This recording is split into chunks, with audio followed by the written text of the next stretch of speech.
નમસ્કાર વિદ્યાર્થી મિત્રો, આપણી યુટ્યુબ ચેનલમાં આપનું હાર્દિક સ્વાગત છે. આજે આપણે વાણિજ્ય અને પત્રવ્યવહાર વિષયનું સેક્રેટરી પ્રેક્ટિસમાંથી બીજું ચેપ્ટર કંપનીની સેક્રેટરી તેના વિશે અભ્યાસ કરીશું. આ પ્રકરણમાં આપણે સેક્રેટરીના ગુણો અને લાયકાતો, સેક્રેટરીના ગુણ, સેક્રેટરીની લાયકાતો, સેક્રેટરીની નિમણૂક અને તેને લગતી જોગવાઈઓ તેના વિશે અભ્યાસ કરીશું. બદલાતી જતી સામાજિક વ્યવસ્થામાં વાણિજ્યના સ્વરૂપને પણ કરવટ બદલી છે. વર્તમાન સમયમાં સામાન્ય કંપની, મોટી કંપની, બહુરાષ્ટ્રીય કંપનીમાં આ વ્યવસ્થાનો વિકાસ થયો છે.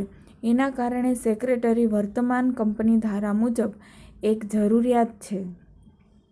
કંપની સેક્રેટરી કંપનીના માળખામાં એક વિશિષ્ટ સંચાલકીય અધિકારી છે, જેણે કંપની ધારાનું પાલન કરીને અસરકારક કાર્યદક્ષ વહીવટ કરવાનું છે. નવા કંપની ધારા 2013 મુજબ સેક્રેટરીને ચાવીરૂપ સંચાલકીય વ્યક્તિ KMP એટલે કે કી મેનેજરિયલ પર્સનલનો દરજ્જો આપવામાં આવ્યો છે. કંપની ધારામાં આવી ચાવીરૂપ સંચાલકીય વ્યક્તિમાં 5 વ્યક્તિઓનો સમાવેશ કરવામાં આવ્યો છે. હાલમાં જે વાણિજ્ય ક્ષેત્રે જે બદલાતી જતી વ્યવસ્થા છે તેના લીધે સેક્રેટરીની જે જરૂરિયાત છે તે ઊભી થઈ છે. હાલમાં કોઈ કંપની હોય, મોટી કંપની હોય કે કોઈ ઇન્ટરનેશનલ કંપની હોય જેમાં એક કરતાં વધારે દેશો સામેલ હોય, એવી કંપનીઓનો વિકાસ પણ થયેલો જોવા મળે છે. તો આ જે બહુરાષ્ટ્રીય કંપનીઓના લીધે સેક્રેટરીનું વર્તમાનમાં ખૂબ જ જરૂરિયાત ઉત્પન્ન થઈ છે. અને 2013નો જે કંપનીનો ધારો છે તેના મુજબ સેક્રેટરીને ચાવીરૂપ સંચાલન કરનાર વ્યક્તિ તરીકે ઓળખવામાં આવે છે. અને તેમાં KMPમાં પણ સેક્રેટરીનો દરજ્જો માન્ય રાખવામાં આવ્યો છે. મેનેજિંગ ડિરેક્ટર અથવા વહીવટી અધિકારી અથવા મેનેજર, જો KMPમાં 5 વ્યક્તિનો સમાવેશ કરવામાં આવ્યો છે. અને તેમાં કઈ છે તો એક તો મેનેજિંગ ડિરેક્ટર MD અથવા જે વહીવટી અધિકારી હોય અથવા મેનેજર હોય, કોઈ નાની કંપની હોય તો તેમાં મેનેજરને પણ ગણી શકાય. બીજી કંપનીની સેક્રેટરી, ત્રીજા મુખ્ય નાણાકીય અધિકારી, અને ચોથા પૂર્ણ સમયના સંચાલક, અને પાંચમું કંપની ધારા મુજબ જે જાહેર કરવામાં આવે તે અધિકારી. આમ કહી શકાય કે કંપની ધારા પ્રમાણે કંપની સેક્રેટરીને બીજા નંબરનું KMP તરીકે સ્થાન મળેલું છે. જે 5 વ્યક્તિઓનો KMPમાં જે દરજ્જો મળ્યો છે, જે મુખ્ય 5 વ્યક્તિ, તેમાં બીજા નંબરના કંપનીની સેક્રેટરીને પણ સમાવવામાં આવી છે. હવે સેક્રેટરીનું આટલું મહત્ત્વનું પદ છે તો તેના વિશે જોઈશું કે સેક્રેટરીમાં કયા કયા ગુણો હોવા જોઈએ, કઈ કઈ લાયકાતો હોવી જોઈએ. કંપની માળખામાં સેક્રેટરીનું સ્થાન ચાવીરૂપ સંચાલકીય વ્યક્તિ તરીકે નિશ્ચિત થયા બાદ સ્વાભાવિક રીતે જ તેની જવાબદારીઓ અને કાર્યક્ષેત્રમાં વધારો થાય છે. આ જવાબદારીનું યોગ્ય રીતે વહન કરી શકે તે માટે તેની પાસે કંપની ધારા મુજબ અનિવાર્ય શૈક્ષણિક લાયકાત અને વધારાની લાયકાતની પણ જરૂર રહે છે.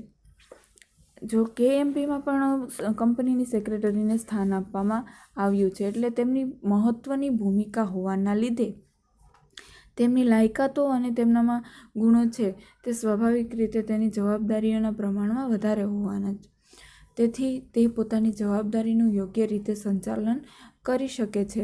અને કંપની ધારા મુજબ જે અનિવાર્ય શૈક્ષણિક લાયકાત છે તે કઈ છે તો તેના ગુણો છે અને લાયકાતો છે. તેના ગુણોમાં આપણે જોઈ શકીએ કે એક તો સુંદર સ્વાસ્થ્ય, પ્રામાણિકતા, આકર્ષક વ્યક્તિત્વ, તેજસ્વી બુદ્ધિ પ્રતિભા, નિર્ણય શક્તિ, વિશ્લેષણ શક્તિ, ઉત્સાહ, વફાદારી, આત્મવિશ્વાસ, કુનેહ, ચપળતા, દીર્ઘદ્રષ્ટિ, નેતાગીરી.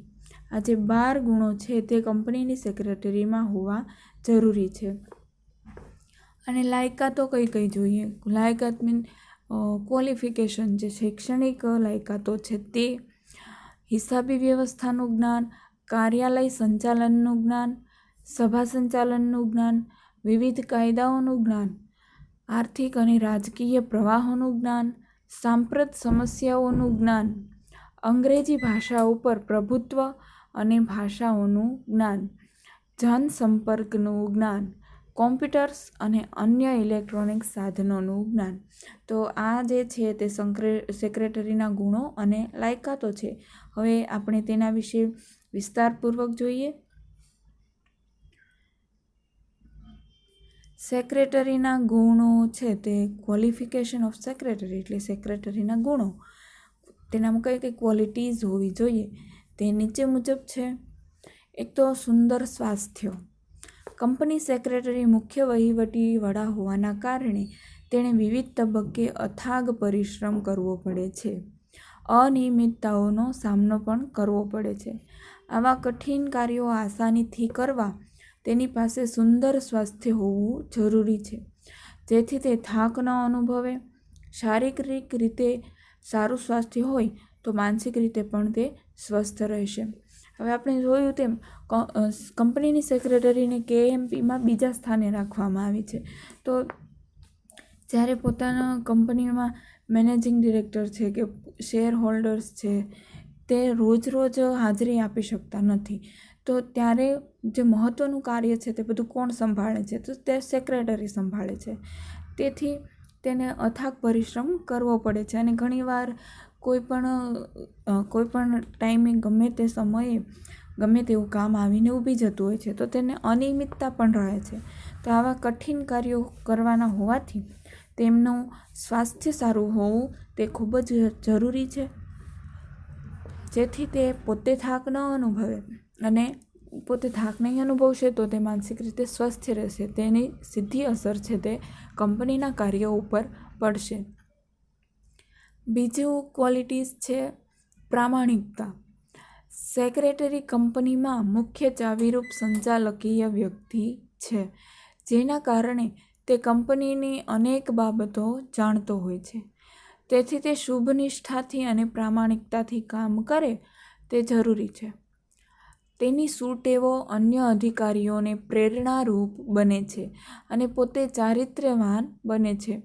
અંગત હિતની જાળવણીના બદલે કંપનીના હિતની જાળવણી માટે તેનામાં પ્રામાણિકતા જરૂરી છે. હવે કંપનીની સેક્રેટરી છે તેની પાસે ઘણી બધી ગુપ્ત વાતો પણ રહેલી હોય છે. તે પોતે મુખ્ય સંચાલન કરે છે, રોજની બધો જ વહીવટ તે સંભાળતું હોય છે. તો આટલું જે ગુપ્ત કાર્ય છે તેથી તેની પ્રામાણિકતા અને શુભ નિષ્ઠા એટલે જે ગોપનીયતા છે તે જાળવી રાખે અને તેની શું ટેવો છે, સારી ટેવો છે, એના લીધે અન્ય અધિકારીઓને પણ પ્રેરણારૂપ બને તે જરૂરી છે.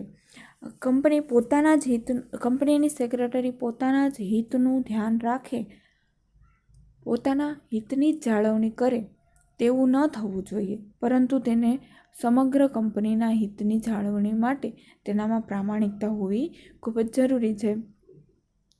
હવે ત્રીજું છે આકર્ષક વ્યક્તિત્વ. સેક્રેટરીએ કંપનીના વિવિધ પક્ષકારો સાથે કામગીરી બજાવવાની હોય છે, જેમ કે શેર હોલ્ડર, ડિબેન્ચર હોલ્ડર, સંચાલક મંડળ, સરકારી અધિકારીઓ, કર્મચારીઓ, સામાન્ય પ્રજાજનો વગેરેની સાથે કામગીરી કરવાની હોય છે. સાથે સાથે સરકારી વિભાગો, બેન્કો અને અન્ય નિષ્ણાત વ્યક્તિઓ સાથે પણ કામગીરી કરવાની હોય છે. એનું વ્યક્તિત્વ સામા પક્ષને પ્રભાવિત કરી શકે તેવું પ્રભાવશાળી અને આકર્ષક હોવું જોઈએ.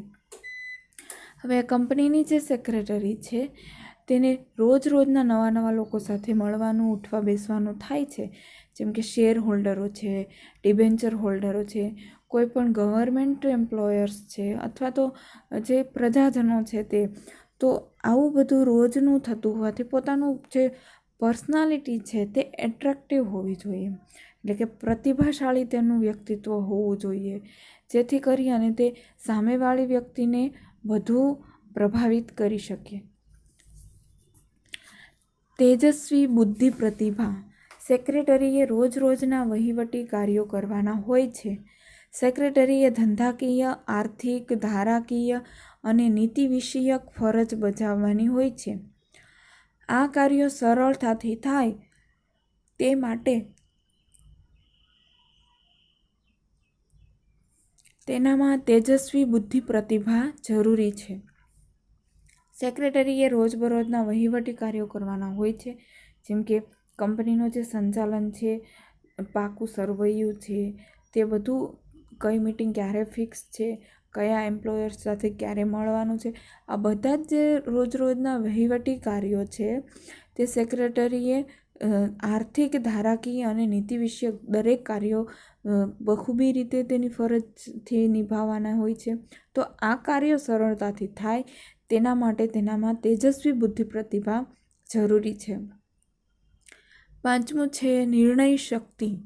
કોઈ પણ બાબતમાં ત્વરિત નિર્ણય લેવાનું કાર્ય મુશ્કેલ હોય છે. આપણે પણ જોતા હોઈએ કે આપણી સાથે રોજ ક્યારેક કોઈ પણ અડચણ આવી જાય તો એનામાં તરત જ નિર્ણય કરવો ખૂબ જ મુશ્કેલ હોય છે. પરંતુ રોજબરોજના સફળ વહીવટ માટે ઝડપી નિર્ણય શક્તિ જરૂરી છે.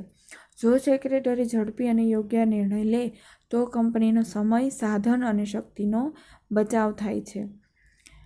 6, વિશ્લેષણ શક્તિ, એનાલિટિકલ કેપેસિટી. વિશ્લેષણ કરવું એટલે કે જુદું પાડવું. કંપની સેક્રેટરીએ કંપની વતી કરારો કરવાના હોય છે. તેના સંદર્ભમાં જુદા જુદા પાસાઓનું વિશ્લેષણ કરવાની ક્ષમતા હોવી જોઈએ. કોઈ વહીવટી પ્રશ્નો ઊભા થાય તો તેની છણાવટ કરી દૂરોગામી પરિણામો વિચારીને નિર્ણય લેશે. જો વિશ્લેષણ ક્ષમતા ન હોય તો કોઈ ખોટો નિર્ણય લેવાઈ જવાનો ભય હોય છે.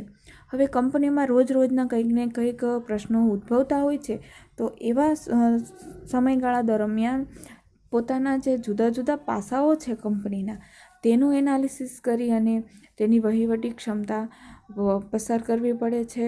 કોઈ વહીવટી પ્રશ્નો ઊભા થાય તો તેની છણાવટ કરી અને દૂરોગામી જે આગળ જતા ભવિષ્યમાં એ નિર્ણયથી શું અસર થશે, જે કોઈ પણ નિર્ણય લે એનો ભવિષ્યનો પણ વિચાર કરીને નિર્ણય લેવો, જેથી કરી અને જો કોઈ ખોટો નિર્ણય લેવાઈ જાય તો જો તેમની પાસે કોઈ વિશ્લેષણ ક્ષમતા ન હોય તો તે ખોટો નિર્ણય લઈ બેસે છે અને તેનાથી કંપનીને ભવિષ્યમાં દૂરોગામી પરિણામો એટલે કે ખોટા પરિણામો ભોગવવા પડે છે.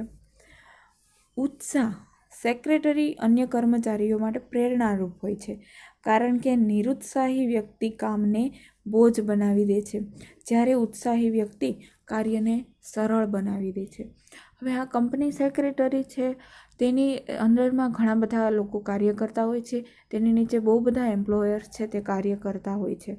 તો આ એમ્પ્લોયર્સ છે તે સેક્રેટરી જો ઉત્સાહથી કામ કરતી હશે તો તેની નીચેના એમ્પ્લોયર્સ છે તે પણ તેની જેટલું જ ઉત્સાહથી કાર્ય કરશે, જેથી કરી અને પોતાનું કામ છે તે બોજ ન લાગે. એટલા માટે સેક્રેટરી છે તે ઉત્સાહી હોવી જોઈએ. વફાદારી. સેક્રેટરી કંપનીનો મુખ્ય અધિકારી હોવાના કારણે તેની પાસે કંપનીની ઘણી બધી સંવેદનશીલ બાબતો અને ગુપ્ત બાબતો હોય છે, માટે તેનામાં વફાદારી જરૂરી છે. જો તે હરીફ કંપનીને રહસ્યો આપીને અંગત સ્વાર્થ સાધે તો કંપની ચાલી શકે નહીં.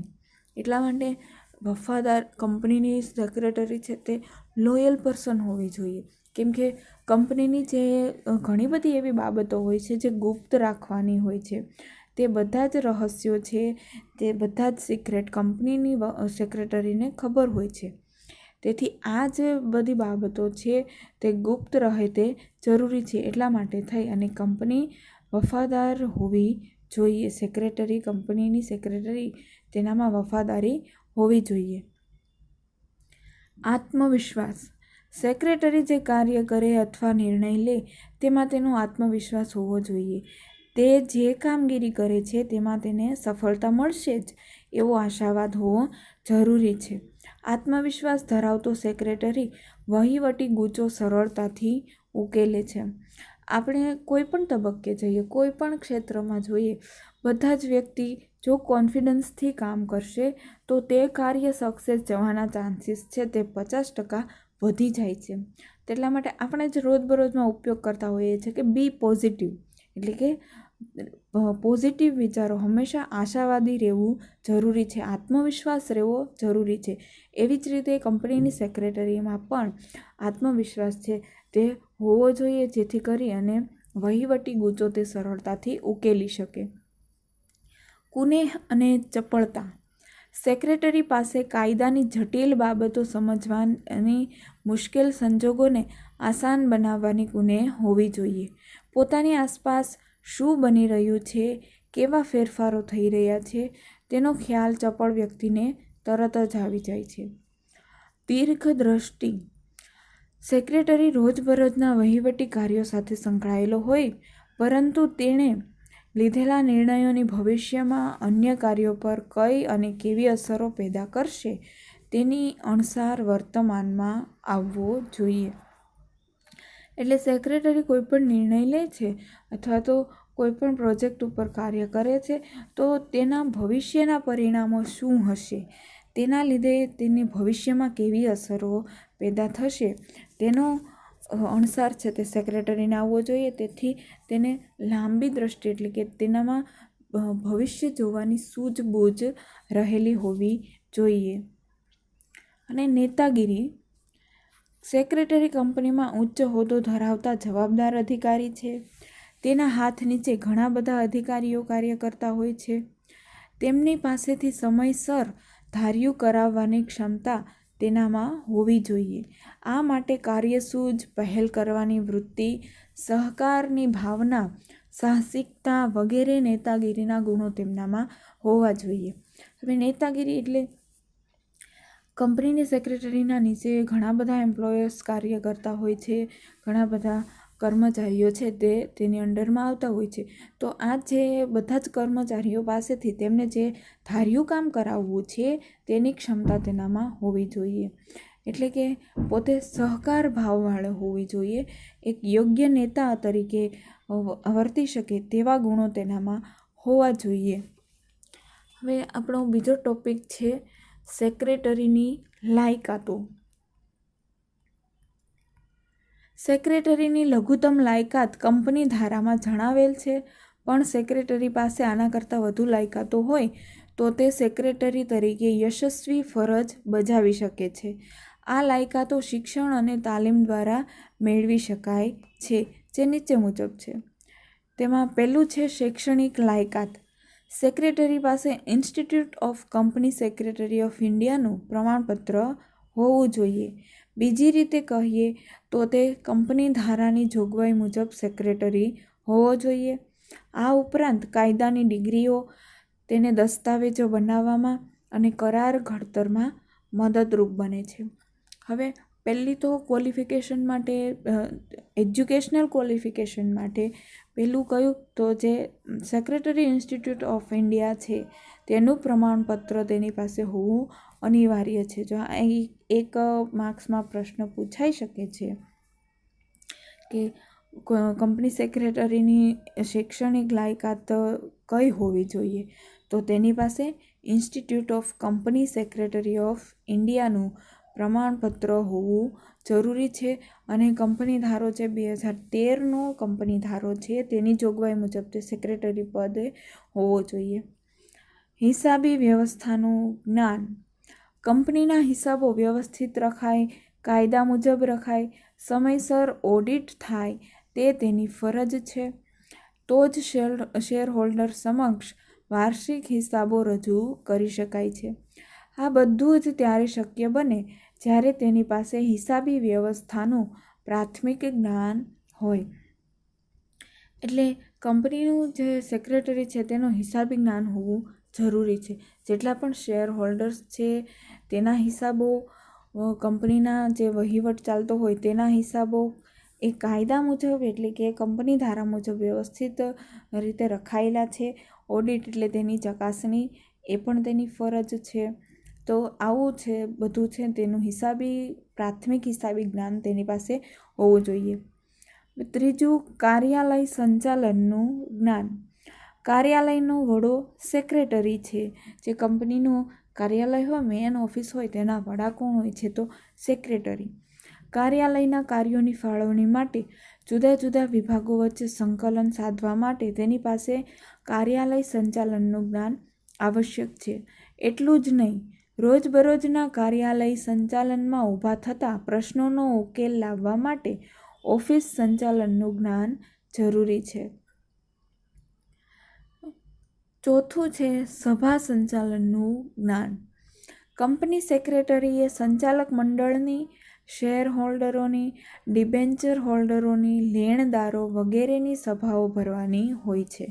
આ સભા ભરતા પહેલાં, સભા દરમિયાન અને સભા પછી જુદી જુદી ફરજો બજાવવાની હોય છે, જેમ કે સભા બોલાવવાની નોટિસ આપવી, એજન્ડા તૈયાર કરવો, મિનિટ્સ લખવી, કોરમ અને પ્રોક્સી અંગેની જોગવાઈઓનું પાલન થાય તે માટે કંપની ધારા અને સભા સંચાલનનું જ્ઞાન જરૂરી છે.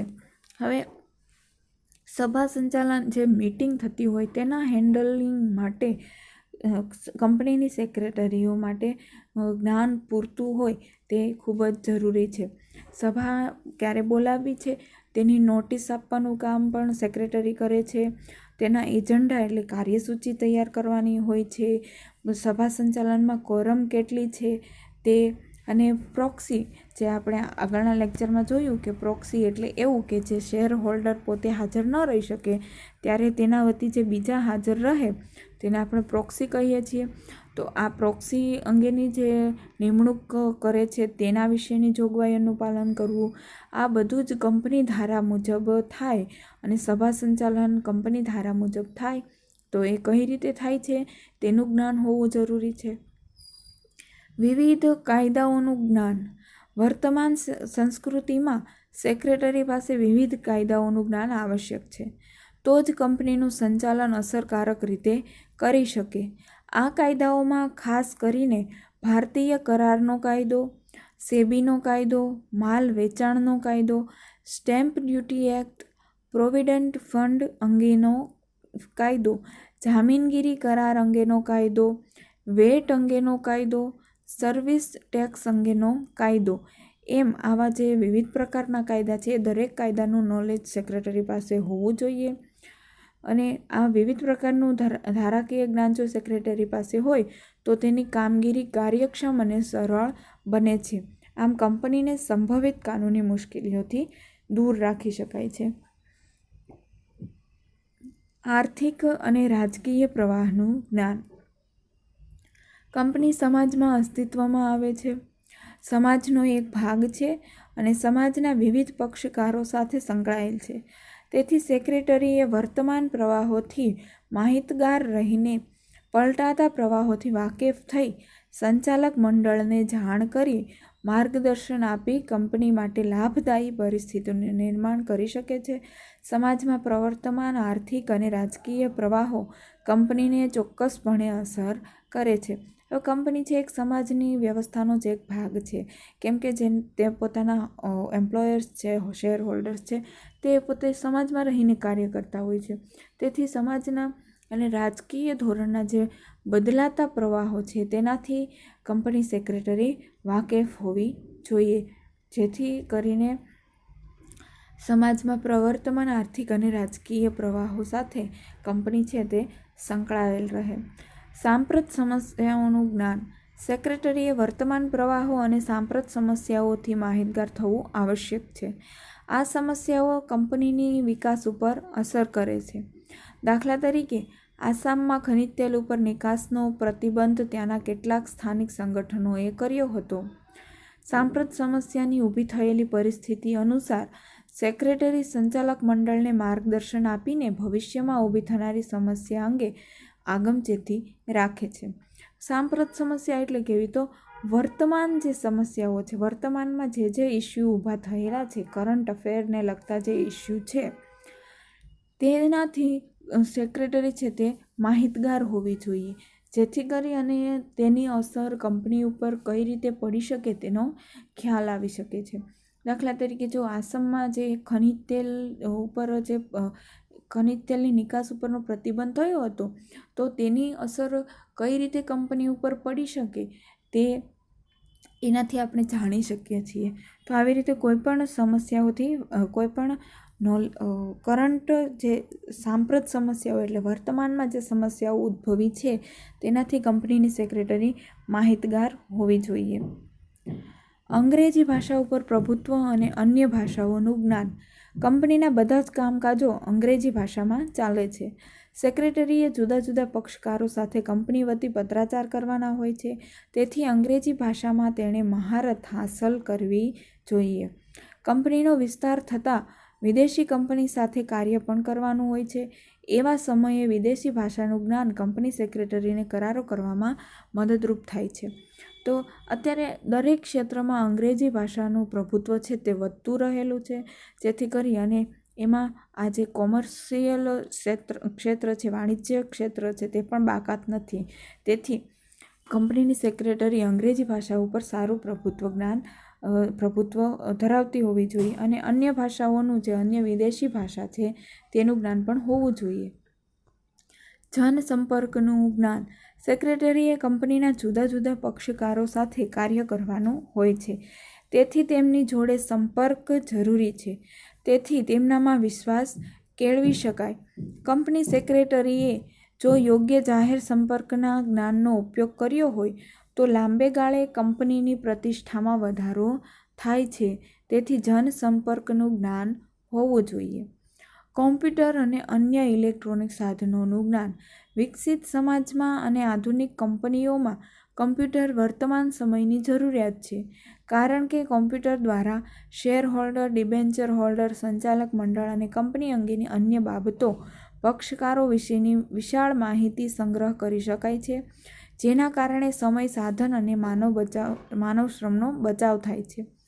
એટલા માટે સેક્રેટરી પાસે કમ્પ્યુટરનું જ્ઞાન હોવું જરૂરી છે. આ ઉપરાંત ઓફિસ સંચાલનમાં વપરાતા વિવિધ પ્રકારના ઇલેક્ટ્રોનિક ઉપકરણોનું જ્ઞાન હોવું જોઈએ, જેથી કર્મચારીની ગેરશિસ્ત ઉપર અંકુશ રાખી શકાય. હાલમાં આપણે જોઈએ કોમ્પ્યુટરનું નોલેજ અને ઇલેક્ટ્રોનિક સાધનોનું નોલેજ છે તે દરેક ક્ષેત્રે અનિવાર્ય છે અને કંપનીની સેક્રેટરી પણ તેને પણ કોમ્પ્યુટર અને ઇલેક્ટ્રોનિક સાધનો બીજા જે છે ઉપકરણો જે છે તેના વિશે પૂરતું નોલેજ હોવું જરૂરી છે, જેથી કરીને કંપનીના કર્મચારીઓ ઉપર દેખરેખ રાખી શકાય અને અંકુશ પણ રાખી શકાય છે.